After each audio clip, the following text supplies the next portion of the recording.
Hey, welcome back to Groovy Vibes Farm. So we're working on some compost tea.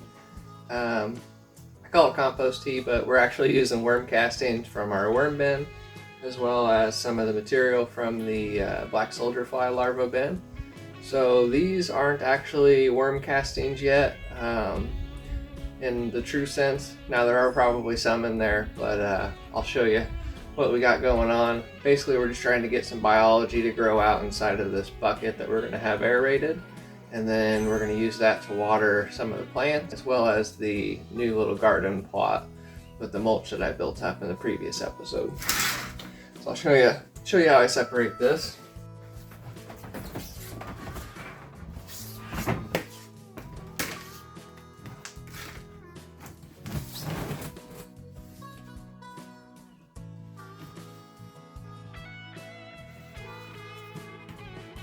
And this is a blooper reel, so it's hard to take off.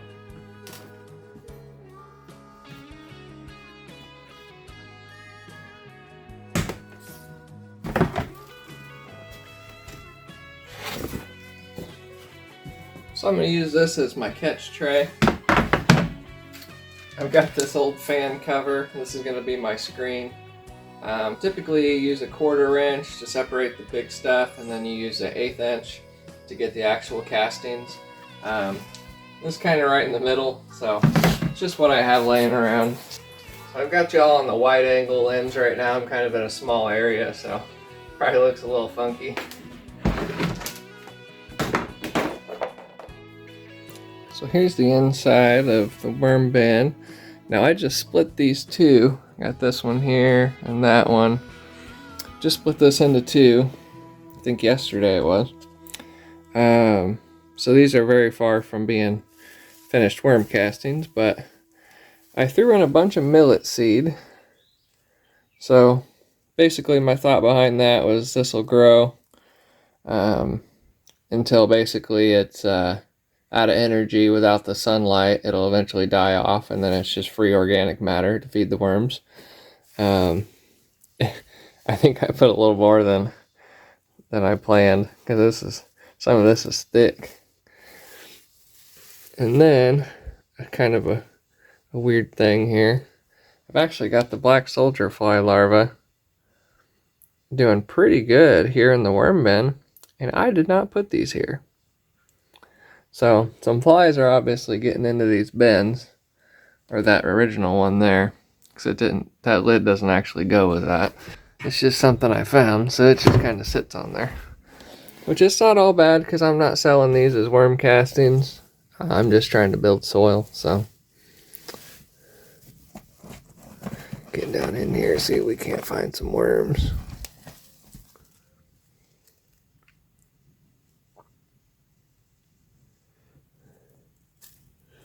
I wonder where they migrated to.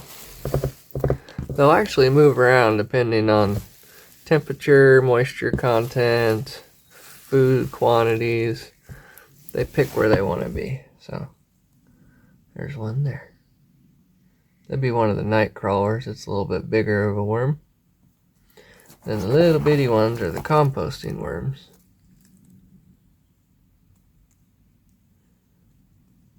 Yeah, there's some composting worms there. So we found the sweet spot over here.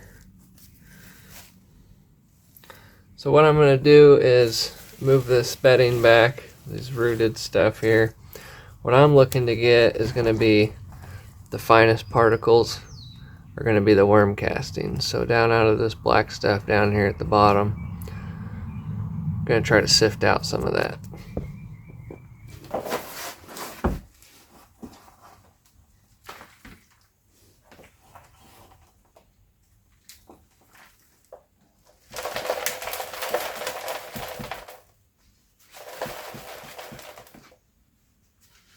Now you don't need much for compost tea. A little bit goes a really long way. Talking like it goes a really long way when you make a proper compost tea. By proper, I mean very well aerated. If it's not properly aerated, you're going to actually grow out the anaerobic bacteria, which is going to do more harm than good. So get you a good air pump. I'll show you the one I've got. It's a little over the top, but the same style will do you really well.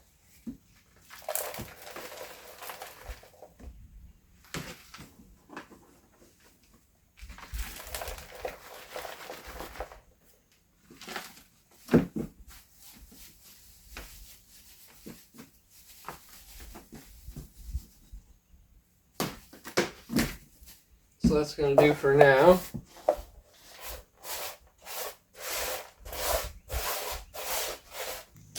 Alright, so a couple things that'll help your compost tea to really grow the microbes out quick. It's going to be a little bit of a sugar source. A lot of people use like a molasses. I just have some regular granulated sugar here. This is just raw cane sugar. So I'm just going to use a little bit.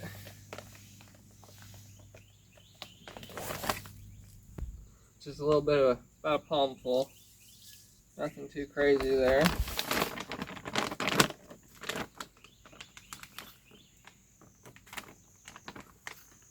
And then one other optional ingredient, it's going to be a humic acid.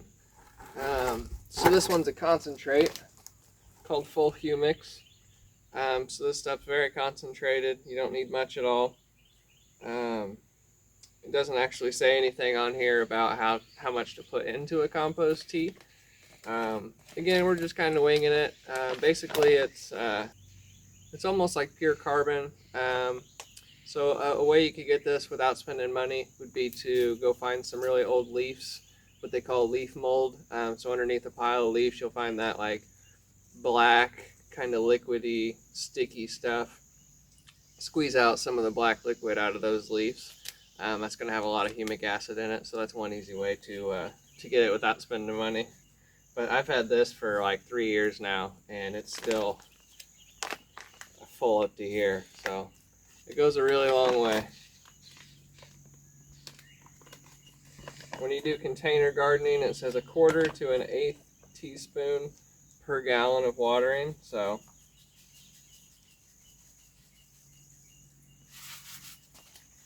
just a sprinkle in there. This stuff here is very water soluble, which is awesome for irrigating with.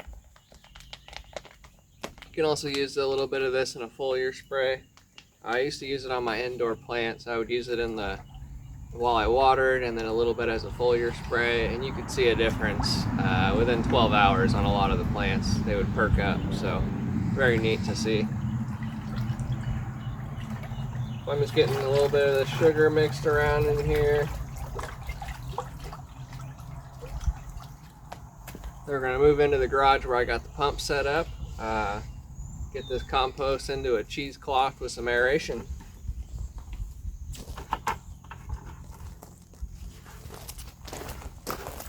Alright, so as I mentioned before, this pump's a bit overkill for a 5-gallon bucket of tea, but whenever I start using my big IBC tote, it's 250 gallons. I'm going to be pretty thankful I have this here.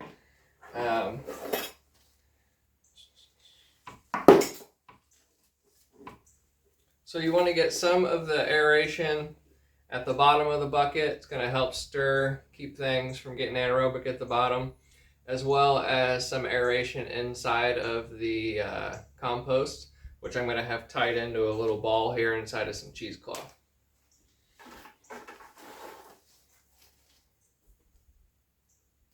I totally forgot the rubber band. Alright, so I got my rubber band.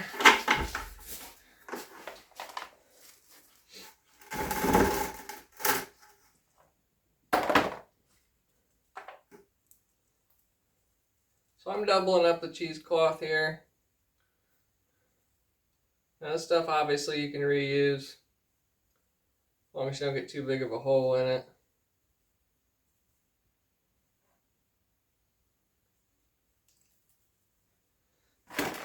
So what I like to do is lay it kind of in a crisscross across itself here.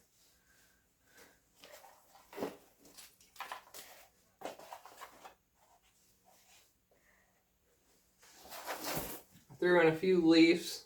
Those are just going to be something else for the microbes to feed on. Those are off a sunflower I picked earlier.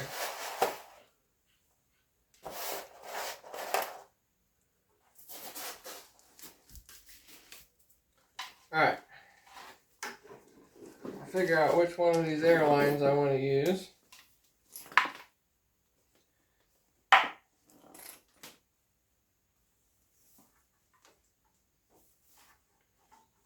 So I've got this manifold here, so I'm only going to use 4 of these. So we got these 4 here. We're going to go ahead and do 2 inside of the compost, 2 at the bottom of the bucket. So I'm going to take these guys here.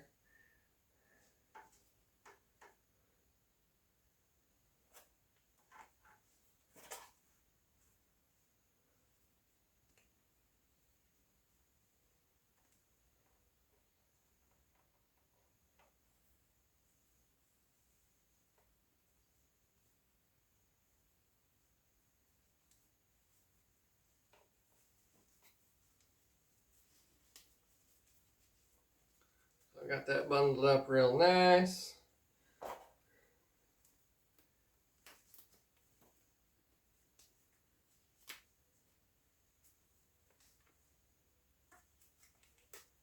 Now, if you look online, you'll find a lot of different ideas, different methods and whatnot on how to make compost tea. Not all of them are going to be as effective as others. If you do it wrong, like for example, not having enough aeration, you could actually kill your plants. So the anaerobic stuff that you would grow out in here without enough air could actually be pretty toxic to your plants, as well as the other microbes and fungi in the soil. So you just want to make sure you're doing it correctly.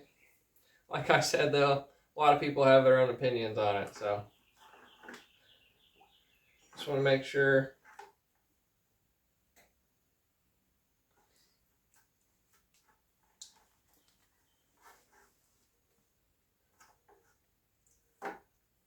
Now, one thing about this, the air bubbles, they're going to try to float up to the top, so I like to use a brick to hold everything down underneath the water. So with these bubbles going, this bag here is going to try to float up to the top, and you definitely want to keep it down inside of the water, so I'm using a brick for that.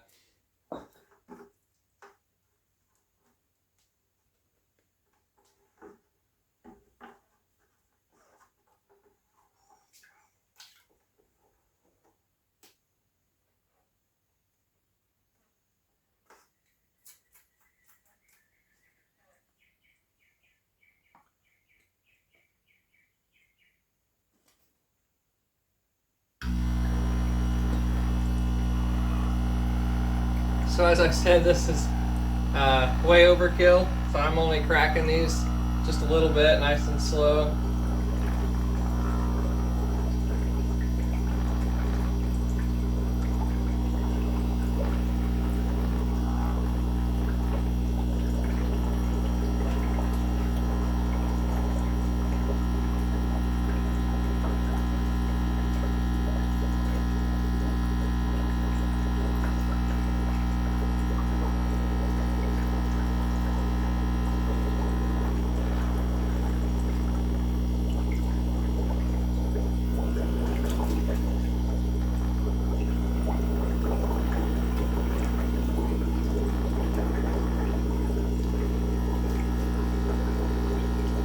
Alright, so what you want to see here, it's enough bubbles that it looks like it's turning that water, so.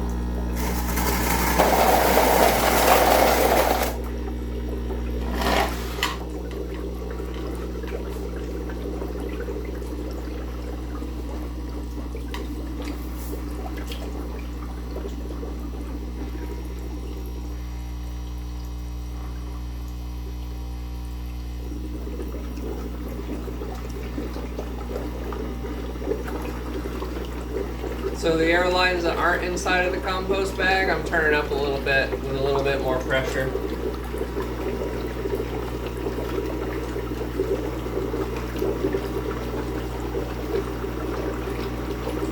You're gonna let that brew. I've heard up to 12 hours, 24 hours. Some people do 4 to 6. Like I said, there's a million ways to do this. So yeah, I guess do some experimenting. But I just kind of want to get this done today, so I'm shooting for about 4 to 6 hours, and then I'm going to get it into a sprayer and get it on the new little garden plot I set up there.